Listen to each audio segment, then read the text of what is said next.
No lo sé. Pero además no es algo que a mí me corresponde discutir. Pero el punto fundamental de lo que estamos conversando ahorita es, a mi juicio, no se puede seguir tomando decisiones de una manera tan, hasta cierto punto, dado los montos que miren que están involucrados, de manera tan irresponsable, de decir, oiga, a que se haga la obra. Oye, que hagan el estudio siquiera, pues. Sepan cuánto va a costar. Pero además, ¿eso qué implicaría? Implica que cambiar la ley de contrataciones. Por eso les digo que estos son procesos de discusión en los cuales nosotros estamos muy dispuestos a poder colaborar con ustedes si es que lo estiman pertinente, pero estos son cambios en otras leyes que no son la ley orgánica de control. Por eso en la propuesta legislativa que estoy presentando no los hemos incluido. No, hemos sido respetuosos en eso. Y en la práctica, ¿qué pasa? Si estamos de acuerdo en eso, entonces hay que cambiar la ley de contrataciones. ¿Por qué? Porque entonces no puede haber esta modalidad de concurso-oferta. Primero hacen el expediente técnico, sabiendo cuánto cuesta, deciden. Y una vez que deciden, sacan la licitación de la obra, ¿no? Pero igual, cuando empieza la ejecución, ahí también tenemos otro problema, ¿no? El funcionario público corrupto, que los hay, yo creo que pocos, hay muchos funcionarios públicos que son muy buenos. Hay pocos corruptos que hay que identificarlos y separarlos. Pero esos de ahí, antes de pagar la valorización, que saben que ahí está su coima, ¿no? No lo pueden pagar así nomás, porque si no, ya estarían presos, pues. ¿Por qué son inmunes al sistema? Porque roban sistemáticamente. Y el sistema no los puede coger, ni el sistema de control, ni el sistema de justicia. ¿Por qué? Porque hay en la vida real una colusión entre el supervisor, el contratista y ese funcionario deshonesto, ¿no? Entonces, ¿eso cómo se puede arreglar? Nosotros creemos que se podría disponer con un cambio en la ley de que el sistema de control debería participar más activamente en el proceso de selección y en la evaluación del desempeño del supervisor, ¿no? ¿Cómo? Yo creo que el supervisor tiene que, todos sus contratos por ley tiene que tener dos cláusulas, ¿no? Número uno, todo informe que le envías al ejecutor, le pasas copia al sistema de control obligatoriamente. Y en segundo lugar, cada vez que el sistema de control te pregunta algo que informe sobre la ejecución de la obra, tienes que informar. Y otra cosa más, podríamos dar un paso más, que es, cuando nosotros hacemos las auditorías, por ejemplo, en este caso el control concurrente en la reconstrucción, nosotros vamos a mirar la ejecución de la obra y vamos a mirar el desempeño del supervisor. Deberíamos sacar un informe sobre el desempeño del supervisor. Y ese informe, si ha hecho mal su trabajo, debería ser canalizado automáticamente a la OCE. Y la OCE debería disponer lo conveniente, ya sea para registrarlo en su sistema de sanción o para sancionarlo e inhabilitarlo. Porque no es un buen supervisor. Entonces, ¿para qué no vamos a tener ese supervisor en otras obras? Si ya sabemos que no hace bien su trabajo. Ese procedimiento no existe. Hay que arreglarlo, ¿no? O sea, hay que reglamentarlo y eso implica una modificación legal. Incluso hasta se podría pensar, ya yendo un poco más allá, que eso sí es un reto incluso mayor para el sistema de controles. Bueno, podemos discutir la participación del sistema de control en el proceso de selección. ¿Por qué el supervisor va a ser elegido a sola discreción del ejecutor? O sea, podemos ahí establecer, yo no quiero elegirlo, como algunos han mencionado, entonces mejor que la Contraloría y el Contralor los elijan. No es posible eso, pero lo que sí podemos hacer es, cuando hacen el proceso de selección del supervisor, antes de que antes de que confirmen el contrato, establecemos un informe o una acción de control previo vinculante. Analizamos el proceso rápidamente, no les digo que nos movamos una semana, rápidamente, y si hay problemas, paramos el proceso. En ese caso sí, ¿no?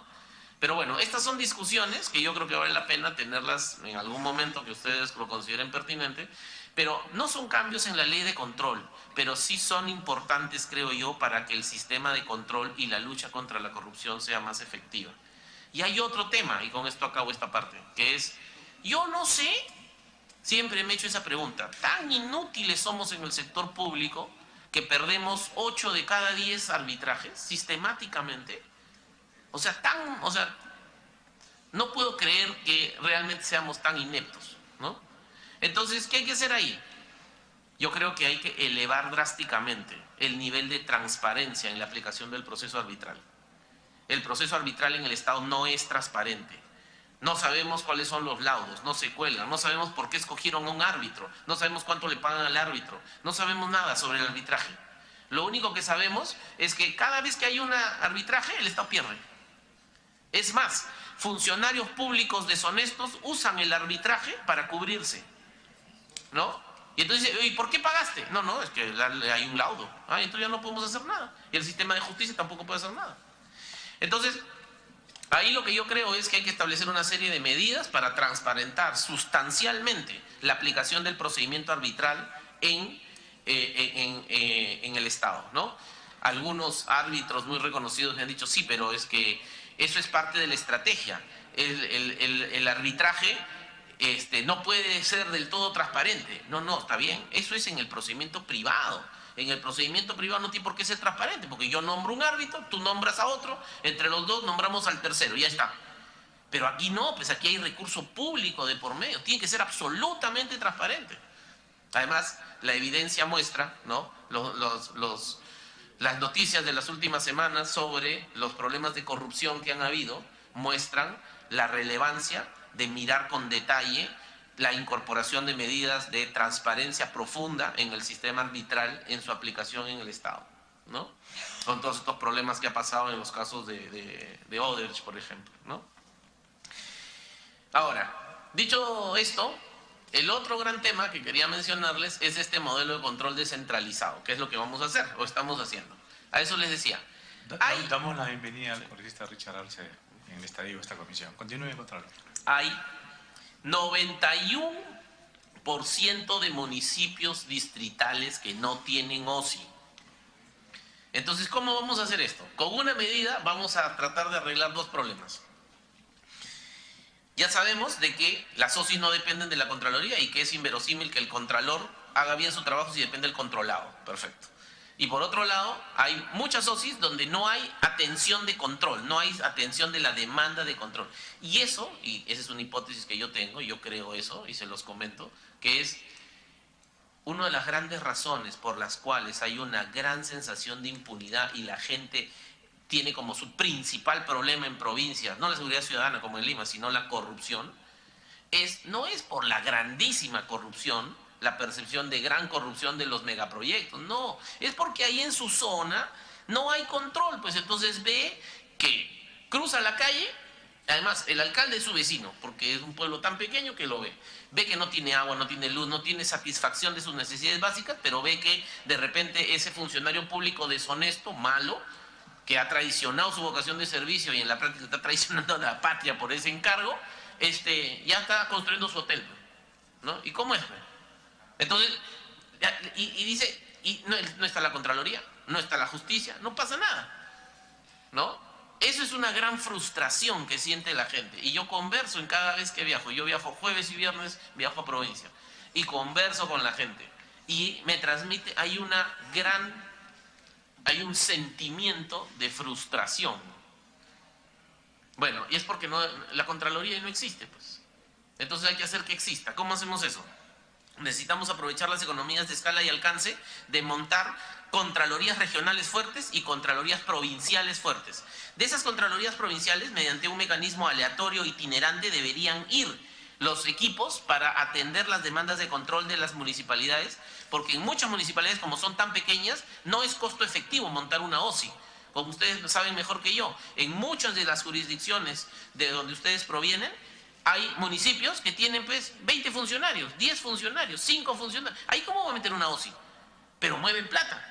Entonces necesitamos un mecanismo itinerante que vaya focalmente y analice el proceso y establezca las desviaciones y responsabilidades que corresponden. En la medida de que podamos montar este sistema descentralizado y eficiente de control con este control social que hemos conversado con la reconstrucción, yo creo que vamos a poder solucionar varios de esos problemas. Pero para eso, y esa es una de las modificaciones que también necesitamos, es, aunque no lo crean, en la Contraloría yo he encontrado, una de las cosas que he encontrado, es una gran ineficiencia producto del uso de procedimientos manuales. La Contraloría no hace uso de las bases de datos sistemáticamente en sus procesos de trabajo. El mejor ejemplo es las declaraciones juradas de bienes y rentas. Una información tan importante que permitiría analizar qué pasa con la evolución del patrimonio de los funcionarios públicos. Pero no se usa. No se usa, no creo que porque no se quiera, sino porque el proceso está mal hecho, ¿no? Para que tengan una idea. En la Contraloría hay una división de fiscalización patrimonial. Tiene 22 personas, 20 profesionales. Entonces, cuando yo llegué, dije, bueno, ¿cuántas declaraciones juradas de bienes y rentas han entrado el año pasado? 54.000 declaraciones juradas de bienes y rentas, ¿no? Como ustedes saben, a lo largo del año un funcionario puede cambiar de trabajo y entonces tiene que, por ejemplo, en ese caso, va a tener 2 declaraciones juradas, ¿no? Porque en la institución que cesa y en la institución que ingresa. Estas 54.000 declaraciones juradas involucran a más de 24.000 funcionarios, ¿no? En la Contraloría hay 2 procedimientos, un procedimiento de evaluación preliminar y un procedimiento precisamente de fiscalización. ¿Saben cuántas declaraciones juradas del año 2016 se han fiscalizado? 35. O sea, de 54.000, 35, ¿no? Entonces yo dije, no, debe estar mal, debe ser 35.000, ¿no? No, 35. Y entonces ahí me surgió otra preocupación, a mi gusto, más grave todavía. ¿Quién ha decidido quiénes son esos 35 funcionarios a los que los he mirado? ¿No? Y claro, la respuesta siempre es, eso depende de la alta dirección, ¿no? O sea, entonces, ¿cómo tiene que funcionar esto? Esto tiene que ser no 35 ni 35.000, tiene que ser todos, tiene que ser masivo. Con mayor razón el próximo año, porque este Congreso, a propuesta de la Contraloría, ¿no? Que yo no sé por qué hizo propuesta, pero bueno. El próximo año ya no van a presentar declaraciones juradas de bienes y rentas los funcionarios principales y los que están expuestos al manejo de recursos, sino el Congreso ha dicho que todos, el chofer, la secretaria, el conserje, todos. El próximo año van a entrar a la Contraloría más de 550.000 declaraciones juradas de bienes y rentas. ¿Y qué vamos a hacer con eso? No vamos a hacer nada, puro costo, es inútil, nadie lo puede mirar. Por eso necesitamos hacer un mecanismo de interoperación, es decir, necesito, y esa es una de las cosas que estamos pidiéndoles al Congreso, necesito que nos den la facultad para poder tener acceso masivo y restricto, en línea, no discrecional, a solo pedido del Contralor, de todas y cada una de las bases de datos administrativas de la República que no tengan reserva legal. Y con eso podemos montar un sistema automatizado para hacer esas evaluaciones, ¿no? Porque es así de sencillo. A ver, Shaq, aquí está tu declaración jurada. Dice ya, ha presentado que tiene un carro.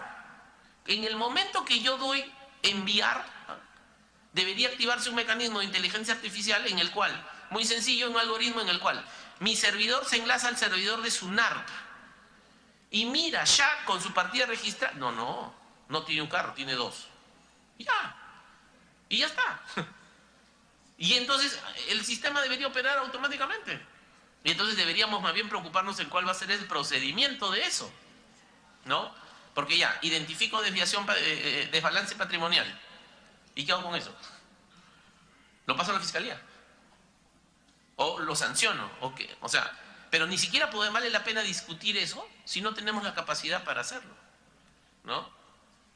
Y eso parte por un mecanismo de uso masivo de tecnologías de información y comunicaciones. Bueno, ya para no aburrirlos más, la siguiente, por favor. ¿No? Eso es lo que hemos hecho en control simultáneo este año, ¿no? Informes de control emitidos entre el 20 de julio y el 16 de agosto del 2017, ¿no? La siguiente. Y podemos pasar al tema de las modificaciones. De repente, en lugar de mirar lo que está en la pantalla, creo que podemos hacer un rápido recuento del contenido del proyecto de ley que estamos presentando, ¿no? No sé si ya se los han alcanzado. No. ¿Quién lo tiene? Lo están pasando ahora mismo, ya. Entonces, el día de mañana o pasado mañana, una vez que terminemos de hacer la correspondiente exposición de motivos y vamos a presentarlo formalmente a través de mesa de partes del Congreso en el uso de nuestra iniciativa legislativa, ¿no? Pero como pueden ver, la idea es, estamos proponiendo a consideración del Congreso de la República, a partir de esta comisión, que es nuestro enlace natural, la ley de fortalecimiento de la Contraloría General de la República y del Sistema Nacional de Control, ¿no? Más allá de los temas más formales, de el objeto, etcétera, etcétera, aquí las partes fundamentales son las que hemos conversado. En primer lugar, necesito por lo menos 120 días hábiles para poder hacer la reestructuración. Y en esos 120 días hábiles necesito salirme de los alcances de la ley del servicio civil. Porque necesitamos reestructurar el desorden que hay. Por ejemplo, es otra cosa anecdótica, ¿no? Yo cuando llegué, y aquí me acompaña el secretario general, dije, bueno, vamos a cambiar el secretario general. Este doctor va a ser el secretario general en mi periodo de administración. Y lo que me dijo el entonces gerente de recursos humanos, me dijo, muy bien, contralor. Su currículum, aquí está, muy bien, contrátelo. Y me dijo, ¿y cuánto le pago? Entonces yo dije, no entendí la pregunta. ¿Cómo que cuánto le pagas? ¿Acaso no hay una escala? ¿No hay una escala que dice cuánto gana el secretario general? Y me dijo, sí existe, pero es que es flexible. Ajá. ¿Y cómo es la flexibilidad? No, mire, nosotros tenemos una escala que es la actualmente vigente, que es una de las escalas, digamos, más altas del sector público, ¿no? Que tiene 4 tipos de técnicos, 4 tipos de profesionales, 4 tipos de funcionarios. El funcionario 4, que es el secretario general, puede ganar, ¿no? Me parece difícil de creer, ¿no? Puede ganar, dependiendo de lo que yo decida como contralor, entre 11.100 soles y 24.600 soles. ¿Por qué? Porque tiene 7 percentiles, ¿no? Y no importa tanto el monto en realidad. Lo que a mí me preocupa es que no se puede tener como jefe ese nivel de arbitrariedad. O sea, eso es un desorden. Es por eso de que, si uno mira, y digo, ¿y cuáles son los perfiles para poder saltar de 11.000 a 24.000? No hay. Es lo que dice el contralor, ¿no? O hay, pero todos son igualitos. ¿Qué cosa dicen? 5 años de experiencia, título profesional. O sea, todos cumplimos eso. Entonces en la vida práctica no hay. O igual. Imagínense, el contralor mañana cambia un OSI. ¿Por qué? Porque me parece que hay que cambiarlo. ¿Y cuál es el perfil que tiene que tener ese OSI? No hay. De nuevo. Pero está tan mal construido, es tan chato que todo el mundo cumple, ¿no? Entonces es un desorden, ¿no? O sea, como yo siempre digo, y quizá yo ahí tengo un prejuicio, yo soy muy institucional. O sea, las reglas están hechas precisamente por eso. Porque la discreción de la autoridad, si no podemos garantizar que sea Salomón el contralor, entonces es peligroso intertemporalmente. Necesitamos acotar, ¿no?, los espacios de arbitrariedad y discrecionalidad de la autoridad. No podemos tener una escala de 7 percentiles en donde un profesional se pega prácticamente a un técnico y se pega a un funcionario por la sola decisión de la autoridad. O sea, esos desórdenes no pueden existir si queremos armar un sistema de control institucional.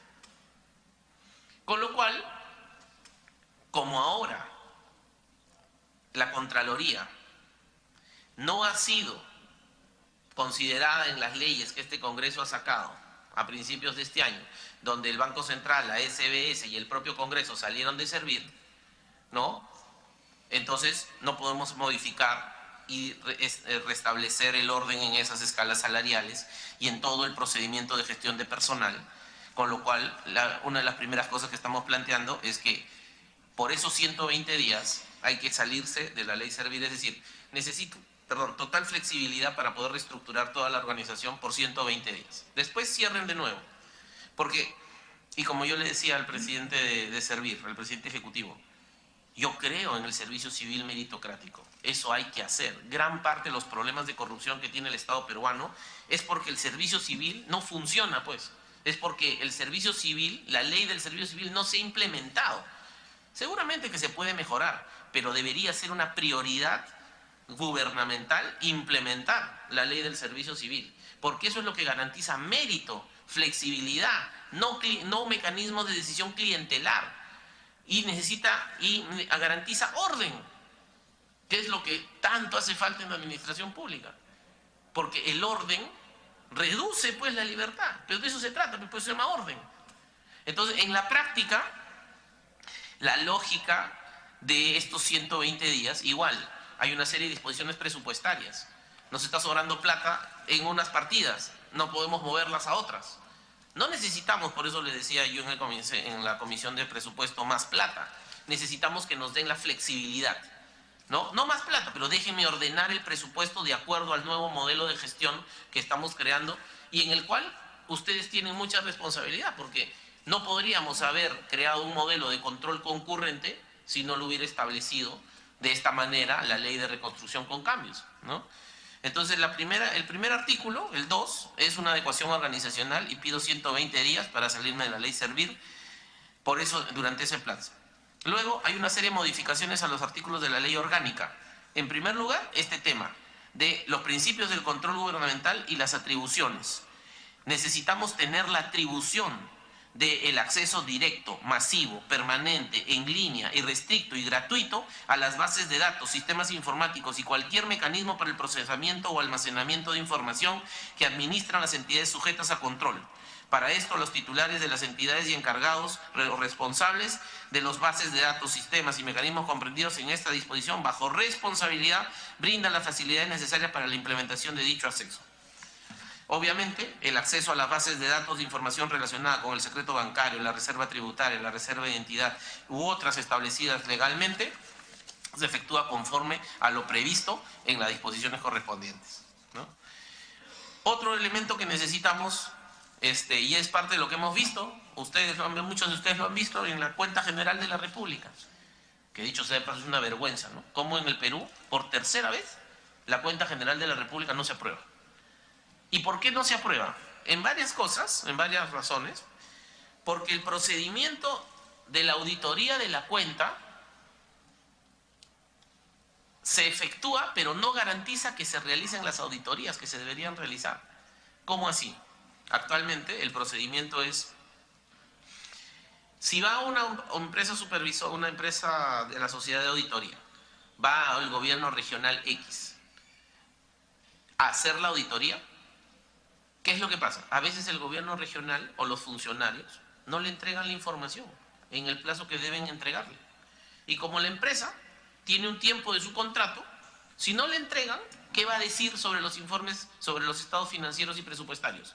No van a decir que están mal, porque no tiene la información para discutir eso. Entonces lo que dice es, me abstengo. Si suman eso a un montón de entidades, hay un montón de la cuenta que se abstienen. Y entonces tienes miles de millones de soles que no son auditados.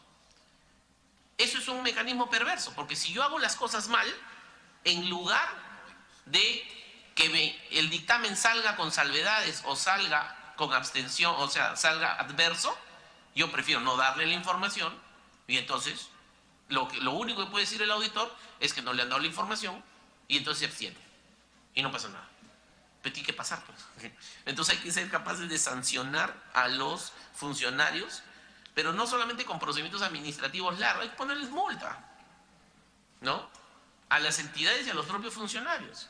Entonces necesitamos perfeccionar las infracciones en el ejercicio de control, ¿no? Y es por eso de que estamos pidiendo de que el reglamento de infracciones y sanciones que se expide conforme al literal a lo que establece esta ley de orgánica de control, ¿no?, especifica las conductas infractoras antes señaladas y tipifica los supuestos adicionales que también constituyen infracciones en el ejercicio del control, para vía reglamento poder perfeccionar todas estas infracciones, ¿no? En el tema de las sanciones, les decía, ahorita no se sanciona pecuniariamente, hay que sancionarlo. Y estamos poniendo ahí una referencia de una sanción equivalente hasta 50 UITs en los casos más graves. Pero además, Otro elemento que con varias comisiones también se ha mencionado, y lo hemos visto ahora en el tema de la huelga, de las huelgas, ¿no? El artículo 45 de este proyecto de ley dice: competencia de la Contraloría. En cristiano, en simple, es ahora los autoridades electas por votación popular no pueden tener responsabilidad administrativa funcional.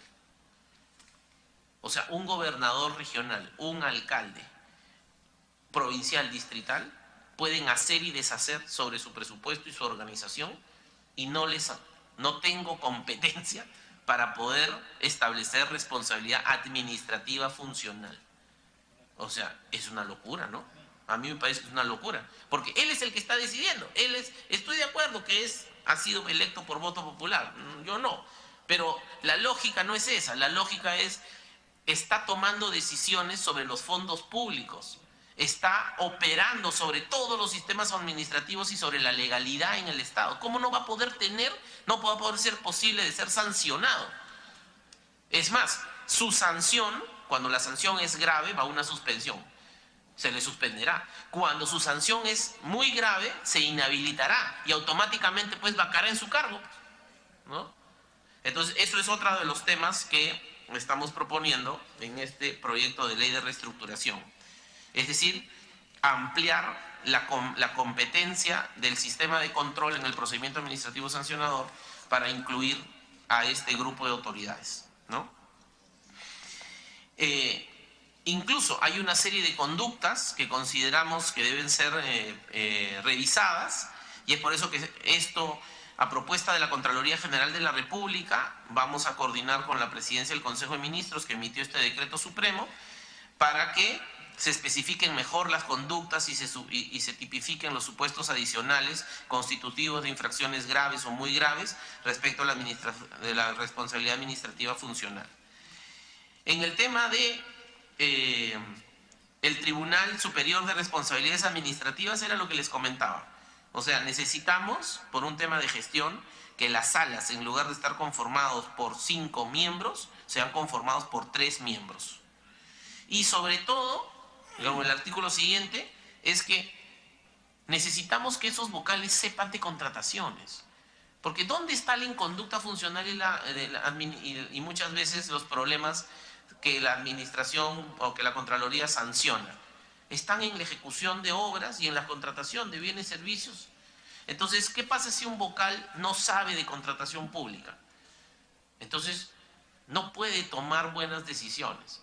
Por eso queremos que en el artículo 57, y con esto voy acabando, uno de los requisitos que tienen que tener este miembro del Tribunal Superior de Responsabilidades Administrativas tiene que tener estudios de especialización, no solamente en Derecho Constitucional Administrativo, sino fundamentalmente en contratación pública, ¿no? Y hay otro asunto que también es importante, que bueno, está el tema del uso de las tecnologías de información y comunicaciones en el sistema de control, que ya les había comentado bajo el ejemplo de esto de las declaraciones juradas, y una serie de disposiciones complementarias, ¿no?